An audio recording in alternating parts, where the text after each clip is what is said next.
Alright, here we go with our latest creation.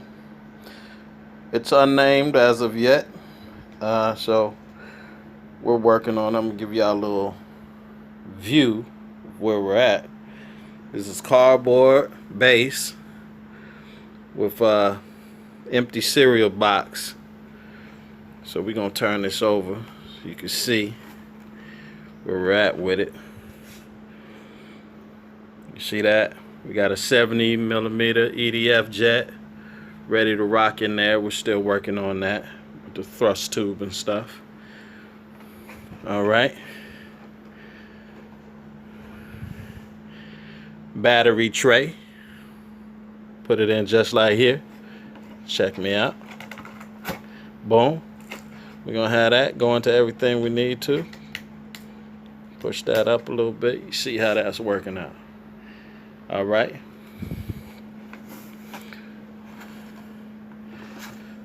Working on the aileron.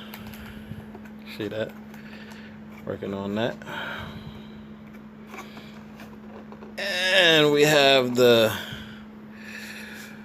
exhaust area.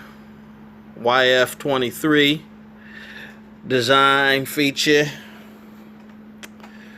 We got the fully functional tail.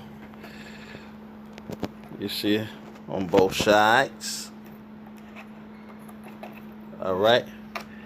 So we're going to get that snapping. We got the forward sweep right here on the wingtip. You see that? Alright. And this is about ready to fly here soon. I like this design because it's the first time I didn't use so many popsicle sticks, so we got a very lighter weight on this. Empty weight is about 150 grams. So